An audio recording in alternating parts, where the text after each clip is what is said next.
Bonjour à toutes, bienvenue sur une nouvelle vidéo de Maître Dioscuros. Aujourd'hui on se retrouve car Pokémon Ultra Lune et Ultra Soleil est enfin sorti. Alors qu'en est-il de ce nouveau jeu? Bien, quelques nouveautés qui semblent intéressantes. Déjà, 7 mondes à découvrir, celui des Ultra Chimères, un Pokémon caché, qui pourrait être le premier Pokémon à être prochainement dévoilé pour la 8ème génération, et une nouvelle forme super charismatique et une attaque Z pour Necrozma. Ça, c'est parti des petits plus. Maintenant, nous allons parler de Pokémon Ultra Lune et Ultra Soleil. Donc, on se rappelle que Pokémon Lune et Soleil a eu un grand succès, avec pratiquement 16 millions de cartouches vendues, même s'il reste derrière Pokémon X et Y qui sont quasiment à 17 millions. Ça en fait quand même une sacrée vente en un an. Donc, d'habitude, Nintendo est habitué à nous proposer une troisième version pour une majorité de ces générations. Pokémon a choisi de varier les plaisirs avec Pokémon Lune et Soleil. Ce sont en effet deux nouvelles versions qui voient cette fois le jour, Ultra Lune et Ultra Soleil, qui reprennent toutefois un principe similaire, puisque vous retrouverez une aventure quasiment identique à Pokémon Lune et Soleil, à laquelle se sont greffées nombre de petites nouveautés, qui sont tout à fait intéressantes. De quoi s'offrir un retour sur les terres ensoleillées d'Alola, c'est la question que l'on va se poser entre nous. Alors déjà, si vous êtes passé à côté des versions Lune et Soleil, je vous invite d'abord à jeter un coup d'œil à une de mes vidéos que j'avais fait dessus, où je vais vous donner mon avis.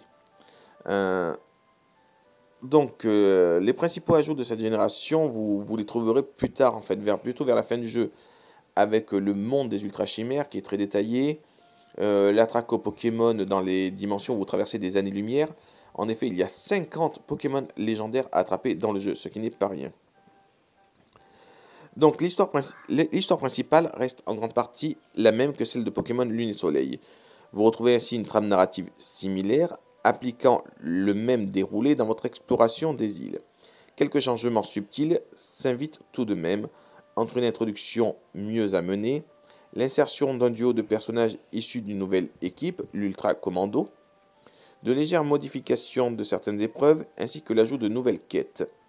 Malgré ces quelques changements, il vous faudra bien attendre 20 à 25 heures avant que les nouveaux éléments scénaristiques commencent à se dévoiler. Donc c'est vrai que du coup vous êtes plus vers la milieu du jeu, voire la fin, avant que vraiment vous ayez du nouveau. Donc il faudra attendre les dernières heures du jeu pour que l'histoire s'offre une réelle fraîcheur. Entre l'importance prise par Necrozma, qui était anecdotique dans les premières versions, là il devient vraiment central, désormais plus au centre de l'histoire que les légendaires Solgaleo et Lunala, qui eux ne s'attraperont pas durant l'histoire, mais s'attraperont après avoir battu le Conseil. Et l'arrivée de la team Rainbow, de la team Rocket, quoi, et ses membres bien connus. Le titre devient alors généreux en nouveautés dans son final et son contenu endgame. Si nous saluons particulièrement le choix de faire revenir Giovanni et de l'entourer de nombreuses têtes connues des fans de la licence, comme Lysandre et autres, l'histoire principale du soft perd toutefois en clarté avec l'introduction de plusieurs antagonistes et organisations. C'est vrai que vous retrouvez la team Magma, la team Aqua, la team Flar, ils sont tous présents. Pas au point d'instaurer la confusion dans l'esprit du joueur, certes, mais un tel choix apparaît tout de même un brin maladroit et symptomatique de la volonté d'intégrer à tout prix de nouveaux éléments scénaristiques, quitte à ce que ce dernier vienne s'insérer au chausse-pied dans un univers déjà établi. Bon, pour ma part, j'ai plus l'impression que ça reste quand même malgré tout du fan service, mais un fan service relativement efficace, puisque ça reste très agréable à voir et à jouer. Moi, personnellement, en tant que fan de la première génération, j'étais très content de revoir la Team Rocket. J'avais adoré le style de Lysandre dans Pokémon XY, donc j'étais aussi content de le réaffronter. Donc vraiment, c'est très sympathique. Graphiquement, je trouve que les traits sont légèrement plus faits, mais on reste quand même très très proche de Pokémon Lune et Soleil. Il n'y a pas de quoi. On voit juste qu'ils ont poussé un peu plus loin leur truc. Ils ont rajouté des détails. Par exemple, l'île est mêlée beaucoup plus fleurie. Donc voilà, c'est très sympathique. Au début, on remarque quand même une grande différence sur la manière d'avoir notre premier starter, puisque nous le rencontrons alors qu'il vient de nous défendre automatiquement. Donc il y a quelques petits changements qui sont très sympas. Pour le reste, Pokémon Ultra Lune et Ultra Soleil profitent avant tout de quelques nouvelles fonctionnalités densifiant l'expérience. Donc par exemple dans les trucs fun à faire, il y a le surf des mantas, à la fois simple et amusant. Il est également utile puisqu'il permet en plus de se déplacer entre les îles, de cumuler des points en réalisant des figures, avant de les échanger contre des récompenses. Il en est de même pour l'agence de combat dans laquelle vous devez emprunter un Pokémon avant de vous livrer à des affrontements accompagnés de 2 invités de votre place festival. Et ça, j'ai trouvé ça génial. Reprenant un système évoquant les tours de combat, les Pokémon sont tous de même niveau. Tout se jouera donc sur votre connaissance tactique. En effet, là, vu que les Pokémon sont de près, c'est vraiment la stratégie que l'on a qui fera vraiment la différence. Donc voilà, c'est vraiment sympathique. Moi, j'ai beaucoup apprécié. Je crois que c'est l'un des endroits où je passe le plus de temps maintenant. Donc voilà. Qu'est-ce qu'on pourrait dire? Bon, la place festival qui a fait beaucoup discuter les gens est toujours là par contre. Donc ça, faudra se faire une raison. Même si moi, je la trouve pas désagréable, mais c'est vrai que le principe en ligne de Ruby Saphir, par exemple, et XY était légèrement mieux. Euh, donc, cette dernière peut également être jouée en hors ligne en intégrant 2 PNJ de la même place à vos côtés. Donc, si vous voulez faire le jeu mais sans vous être connecté en ligne, vous pouvez le faire avec deux personnages gérés par l'ordinateur. De nouveaux lieux tels que la plaine Pikachu, un Motisma Dex qui interagit davantage avec vous, ou encore un mode photo faisant figure de Snapchat pokémonesque, pointent également le bout de leur nez. Donc voilà, ils ont amélioré un peu ce système. Le Motisma Dex vous proposera ainsi régulièrement des questions à choix fermé et interagir davantage avec celui-ci vous permettra en termes de glaner quelques éléments susceptibles d'améliorer les statistiques de vos Pokémon en combat ou de proposer d'autres bonus comme un atout facilitant le gain d'expérience. Ultime atout non négligeable, la possibilité de déclencher une seconde capacité Z en combat ne pourra ainsi être débloquée qu'après avoir communiqué au maximum avec votre Motisma Dex. Le mode photo, quant à lui, a surtout un intérêt ludique, puisqu'il offre de nombreux filtres, poses et fonds pour pouvoir faire de jolis clichés en compagnie de vos Pokémon préférés. Il peut toutefois aussi servir à améliorer votre relation avec le Pokémon concerné. Signe que Pokémon Ultra Lune et Ultra Soleil euh, conservent la tendance élevage, initiée avec le binôme sorti euh, il y a maintenant 4 ans, X et Y. C'est là que vraiment l'élevage s'est développé avec toutes les petites astuces, les nœuds destin, les pires stases, enfin voilà, et bon, les échanges en ligne aussi. Mais c'est vrai que Ultra Lune et Ultra Soleil ont envie de garder ce contact, de nous rapprocher de notre Pokémon, d'avoir des liens avec et tout. Et c'est vrai que ça se renforce de génération en génération. Euh, Dernier point globalement anecdotique, l'interface a été légèrement revue, mais l'on appréciera tout de même la présence d'une sauvegarde rapide. Ouais, c'est vrai que vous allez voir par vous-même dans le jeu, c'est plus coloré, c'est plus vif, et c'est vrai que gagner du temps sur les sauvegardes, c'est vraiment génial. Enfin, moi j'ai beaucoup apprécié ce gain de temps qui était parfait. Euh, donc on va parler du système de jeu qui m'a le plus marqué sur la fin, et je pense que ça restera le préféré de tout le monde. Nous allons bien sûr parler du système des ultra brèches. Et quand nous aurons fini la vidéo, nous parlerons du fameux Pokémon caché et nous ferons nos hypothèses et nos théories dessus. Donc on y va. Alors à cela, il faut ajouter le système des ultra brèches. Évoqué dans le dernier opus sans être exploité, celui-ci s'avère plus intéressant sur sa finalité, même dans les éditions Ultra Lune et Ultra Soleil. Tirant profit des fonctions gyroscopiques de la console, il vous permet en effet d'accéder à des dimensions alternatives où vous tombez notamment sur des Pokémon légendaires issus des précédentes montures. Par exemple, moi, dès le premier jet, je suis tombé sur Mewtwo. Et ce qui est bien, c'est que on vous donne vraiment l'impression que vous voyez dans l'espace-temps. Donc moi, ça m'a fait penser... il y a pas mal de trucs en ce moment qui me font penser à la 4ème génération dans les jeux Pokémon. Et je me dis, est-ce que cette 4ème génération ne serait pas sur le point de revenir en forme de remake? Parce que là, l'espace-temps, donc les années-lumière que l'on traverse, nous permet de tomber sur des zones où nous retrouvons d'anciens Pokémon légendaires. Donc c'est bon, par contre c'est juste fantastique. Moi j'adore ce truc, même si on sait jamais où c'est qu'on va tomber exactement.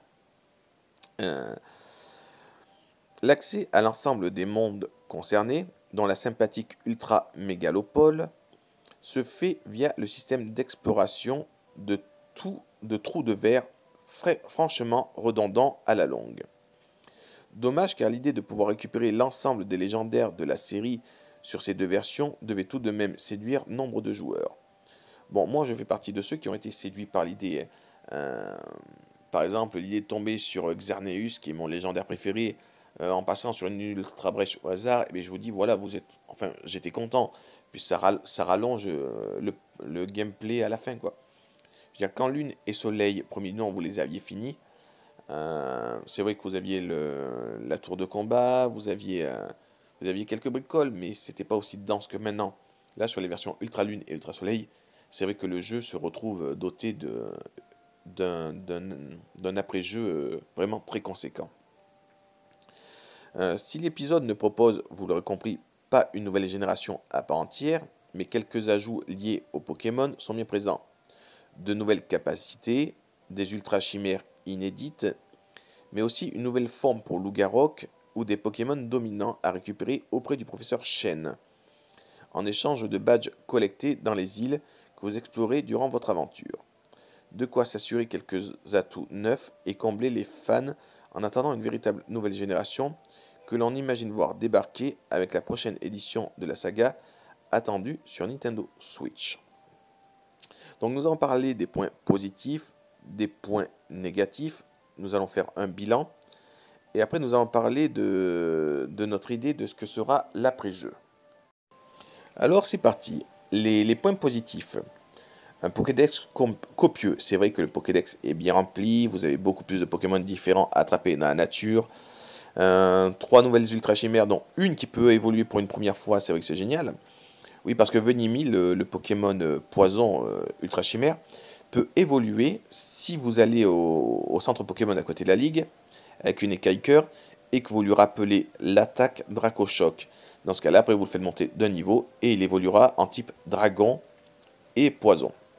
Donc, on dit dans les points positifs, un Pokédex copieux, des changements mineurs mais souvent bien sentis, du fanservice sympathique en fin de partie qui est vraiment génial, les anciens personnages qui réapparaissent et le monde des ultra chimères à visiter.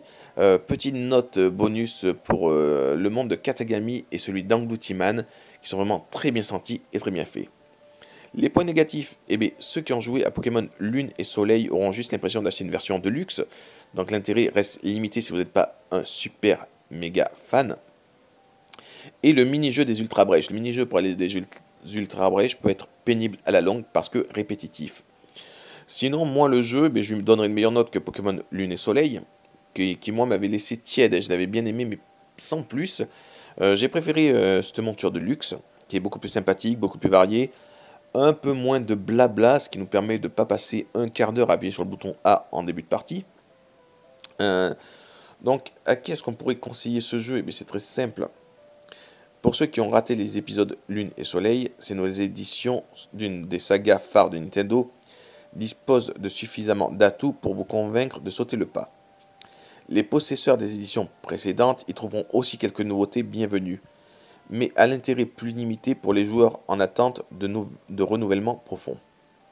Ces derniers devront ainsi passer outre les 20-25 premières heures de l'aventure, comme j'ai dit en début de vidéo, qui restent extrêmement proches de celles de Pokémon Lune et Soleil, première du nom.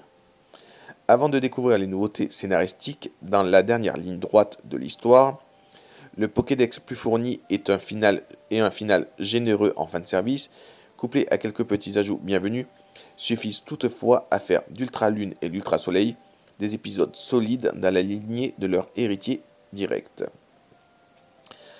Moi, la note que je mettrais, ça serait du 15,5 sur 20. Parce que voilà, je veux dire, c'est quand même un jeu qu'on a déjà fait plus ou moins, et je pense que les nouveautés ne suffisent pas pour, euh, pour, euh, pour améliorer le truc. Par exemple, si je lis des critiques de gens, certaines personnes disaient que c'était un peu triste de voir que la tournure que tout cela a pris, les épisodes semblaient être dans la ligne noir 2 et blanc 2. Bon, j'avais fait une vidéo dessus et j'en étais sûr également. Et beaucoup espéraient un nouveau scénario en plus de quelques nouveaux ajouts. L'histoire aurait pu se passer 2-3 ans après, on aurait pu voir ce que devenait Gladio, etc. Et certaines personnes ont été déçues de revenir en arrière.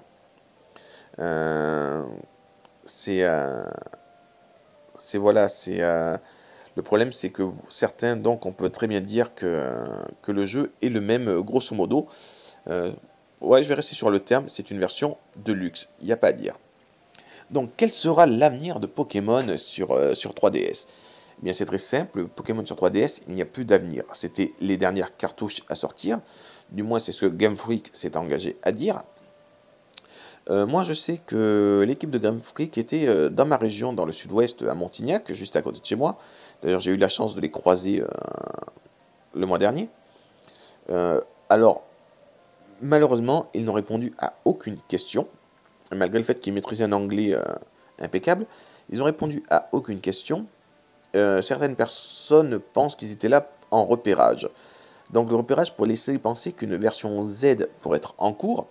Mais encore une fois, c'est une théorie. C'est pas parce qu'ils sont venus manger au restaurant de Montignac juste à côté de chez moi et que je les ai croisés en train de faire du tourisme qu'ils étaient vraiment en repérage. Mais c'est vrai que c'est rare que toute une équipe de travail, surtout quand c'est toute l'équipe qui travaille sur Pokémon, se trouve dans un coin. On peut dire qu'ils sont venus voir certains trucs. Ils ont visité les grottes de Lascaux, ils ont visité quelques trucs comme ça. Donc c'est vrai que la version Z peut sembler être probable, ou à moins qu'ils cherchent à s'inspirer pour des décors d'une autre région, on sait jamais. Mais c'est vrai que là, du coup, la version Z, je la sens bien. Mais le problème, c'est qu'on a un Pokémon caché dans ces versions Ultra Lune et Ultra Soleil. Un Pokémon électrique que je trouve très charismatique, dont vous avez vu la photo en début de vidéo. Et voilà, ce Pokémon n'est pas une Ultra Chimère, ni un Pokémon légendaire. Donc on pourrait penser, comme beaucoup l'ont pensé, je pense d'ailleurs à Pokémon Trash qui ont été les premiers à en parler, je crois d'ailleurs même, qui pourrait être le Pokémon caché, annonciateur de la 8e génération. 8e génération qui verra le jour sur la Nintendo Switch. Donc beaucoup de rumeurs courent dessus aussi. Il semblerait que ça soit la probabilité d'un monde ouvert.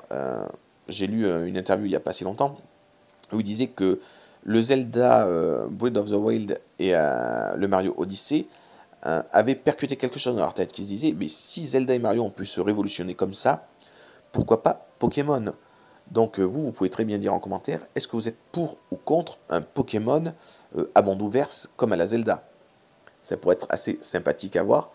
Moi, pour ma part, je pense vraiment à une 8e génération. Je n'imagine pas qu'ils lancent un Pokémon Z directement sur la Nintendo Switch.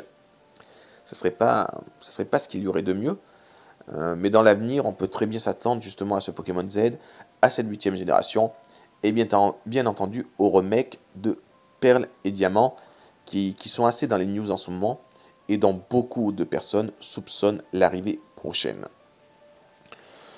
Moi, pour ma part, c'est vrai que je suis hésitant. La version Perle et Diamant sont celles que j'attends le moins. Je préfère avant tout ma version Z et la 8e génération. Euh, le monde ouvert, je suis preneur. Je fais partie de ceux qui avaient été légèrement déçus par Lune et Soleil, mais ça, je le redis comme ça vite fait. Mais voilà. À savoir que je n'ai pas encore les chiffres de lancement de Pokémon Lune et Soleil, enfin Ultra Lune et Ultra Soleil. Je pense qu'ils feront un bon score de vente, mais bon, je les imagine plus autour des 6-7 millions de ventes, pas plus, parce que voilà, il y a moins de hype dessus. Les joueurs se décalent de plus en plus vers la Switch, justement. La 3DS a été clairement annoncée en fin de carrière.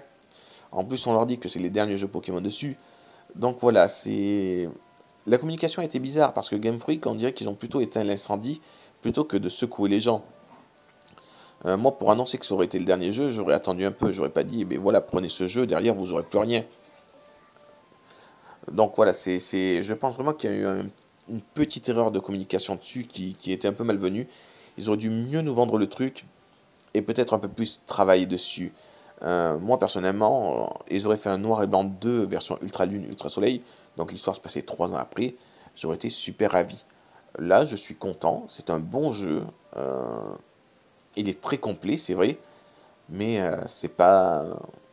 voilà, c'est pas le meilleur Pokémon, donc c'est pas un indispensable. Si vous n'avez pas Lune et Soleil, prenez-le, sinon, attendez-le d'occasion ou un truc comme ça, c'est pas une révolution en soi. Bon, pour ma part, voici mon avis personnel sur cette version-là, qui est quand même beaucoup plus agréable à faire que la première du nom. Graphiquement, les graphiques sont sensiblement les mêmes, quoique légèrement mieux fait, ça vous avez pu le voir par vous-même. Et bien voilà, je crois que l'ensemble du plus important a été dit concernant cette version. Bien sûr, je vous ai pas tout spoilé, je vous ai gardé quelques trucs de côté que vous découvrirez par vous-même, comme le camp Pikachu, certains mondes d'Ultra Chimère qui est assez sympathique. Je vous ai pas mis les visuels esprit pour que vous puissiez les découvrir si vous faites le jeu. Je n'ai pas montré non plus l'endroit d'où se trouvait le Pokémon caché parce que j'espère que vous aurez le plaisir à le découvrir vous-même. Donc j'ai vraiment fait en sorte de limiter les spoils dedans, par respect aux gens qui allaient faire le jeu. Par contre, c'est possible que plus tard, quand le jeu sera bien dans les... que je fasse quelques vidéos pour montrer quelques astuces ou quelques trucs. En tout cas, bien moi j'aime bien ce petit Pokémon caché que je trouve très très beau, qui m'a bien plu lui par contre. Si la 8ème génération suit ce style graphique, je pense que ça va me botter un peu. Et voilà, moi je vous remercie de suivre ma chaîne, j'espère que vous avez apprécié cette vidéo. Je vous souhaite un bon jeu sur cette dernière version sur Nintendo 3DS en espérant qu'elle vous plaise énormément. Amusez-vous bien et n'hésitez pas à mettre un petit pouce vers le haut et à vous abonner, ça fait toujours plaisir. Je n'oublie pas que c'est les gens comme vous qui font vivre les petites chaînes YouTube et je vous en remercie énormément. Je vous dis à très bientôt sur la chaîne de Maître Dioscuros. Ciao ciao.